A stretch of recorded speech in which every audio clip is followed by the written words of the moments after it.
The recipe of the week for lemon garum is my turkey ragu on ciabatta bread. So I'm going to start, well, I started by preheating the oven to 400 degrees, and I'm going to start by chopping the pepper and the onion. Now it calls for shallot. If you don't have shallot, you can just chop about a half of an onion. That is what I'm doing today, so I'm going to start by chopping those things up. And you want to do a fairly fine chop on the onion.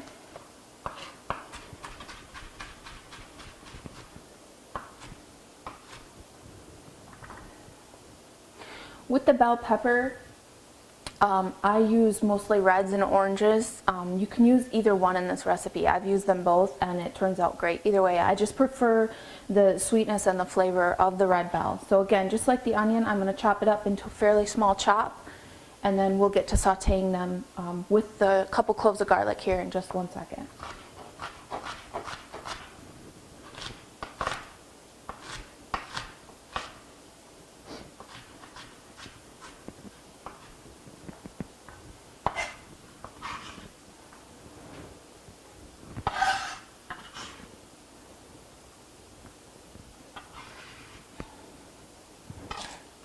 Okay, with the 2 large cloves of garlic, you do want them to be fairly good size. If none of the individual cloves on your head of garlic are particularly large, just go ahead and do 3, because you do definitely want this dish to have a really pungent garlic flavor coming through the sauce. So right now,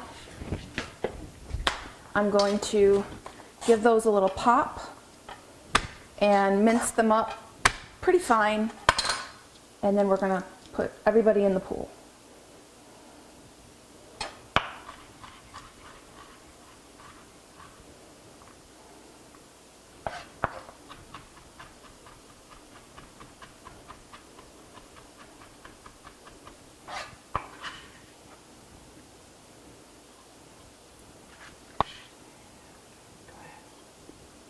Okay, then I'm also going to separate out one more good sized clove, a little bigger than that one.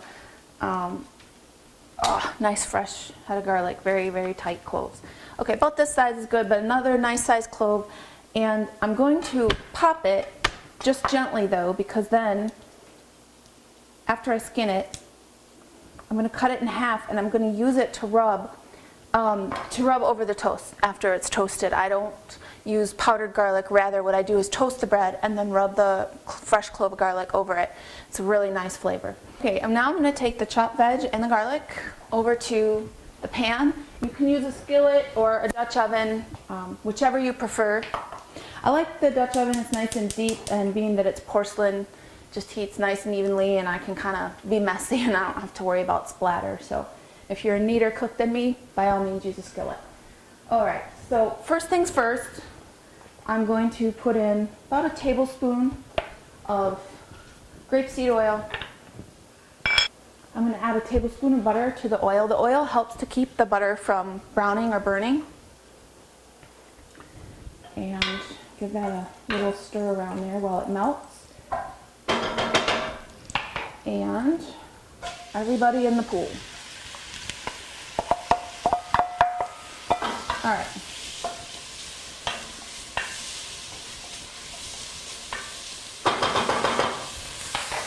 Now, to this, I'm going to add some flake salt.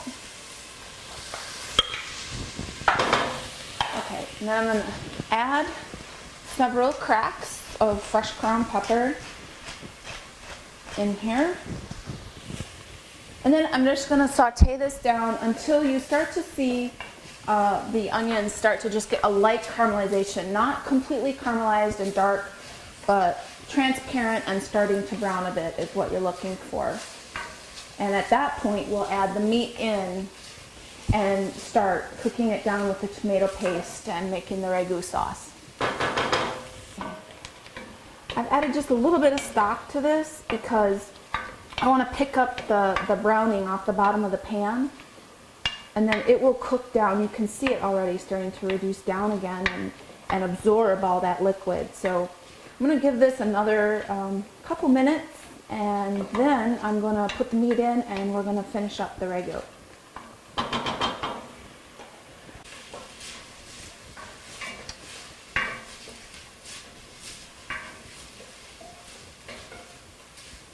Okay, so now the onions have cooked down. They're just starting to caramelize. They're just a light brown color.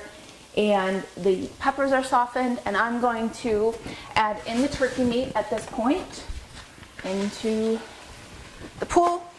And I am going to also add a can, one of the small 6-ounce cans of tomato paste. And you want to add the whole thing.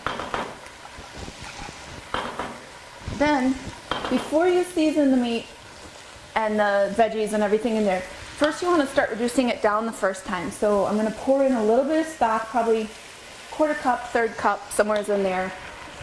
Eyeball it.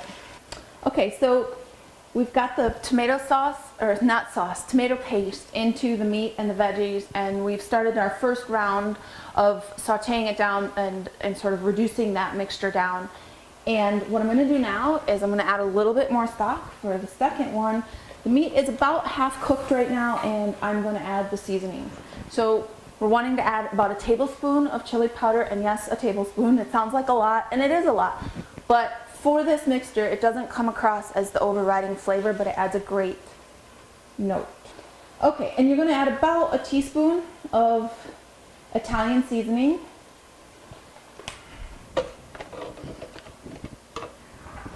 About a teaspoon of espresso powder, which again sounds odd, but does two things. The caffeine in espresso powder keeps the meat nice and tender, and the flavor of it, you don't taste espresso, but what it gives the mixture is a really nice smoky flavor in the background, and it goes great with the flavors in the chili powder. I use it for a lot of things in cooking, actually. It's just a really great background note. I have it on hand all the time. And about a teaspoon of basil as well. And there's already a teaspoon of oregano in there. That was the first thing I added a little while ago. So we're going to stir that all around, let it start dissolving again and cooking down. Okay, so you can see right now how we've got a really thick mixture here. The meat is cooked down into a very fine texture, and the tomato paste is thickening it. It's cooked down, and we're ready to add a little more chicken stock. And you're going to do this 2 or 3 times, this process. You know, about 1/4 to 1/3 of a cup at a time, and then let it bubble, mix in, and reduce it back down. And this is what it should look like, and this is what you want it to look like. And when you can hold it, see here it's running back together. When you can hold a shape like that and it's so thick like it was a minute ago, that's when that round of reduction is done. So I'm on my 3rd one. When this one is fully thickened and reduced down again, we're ready to slice the ciabatta bread and put it in the oven, and then we will be good to go. So while this continues to reduce down a little bit, let's go slice the ciabatta bread. All right, so you want a fresh loaf of ciabatta, and I'm going to slice the end off. I'll use that to make croutons or something else later. Set that aside, and you want nice thick, like 1-inch slices for this, because you want something that's going to be nice and sturdy and hold up to the Ragu. Okay, and then we're going to take butter and we're going to liberally coat both sides of the bread. Now I use a non-stick mat like a Silpat or any other kind when I bake, but if not, you can always just put them onto the cookie sheet or line it with aluminum foil, whatever your personal preference. But I'm going to put them onto the baking mat, and we're going to pop them in the oven. And these will go in here. We're going to put them in for 10 minutes to start. We're going to check them. And then we're going to up the temperature to 450 for probably about another 5 to 7 minutes. You want them to be a nice dark brown color because they really need to hold up to the Ragu. You don't want your garlic bread to get mushy. And there we are. This reduction of the Ragu is done. It looks perfect. I will take it off the heat, pop a lid, and move it. So 10 minutes, check it, raise the temp, about another 5 to 7, and we'll be ready to serve. And this is what you want to see.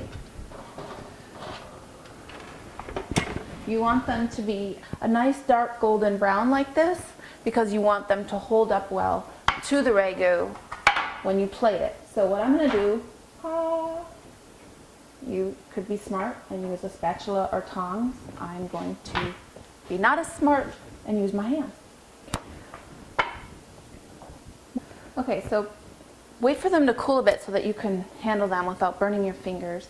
And then take the garlic you cut earlier and you want to just rub the cut side onto the warm garlic toast. And you want to rub it over, you can see how I'm rubbing it over thoroughly, each piece. Okay, and we're going to take these over to the stove, and this is how you plate it. Put a nice heaping scoop onto each piece of toasted garlic bread and serve. That is your finished product.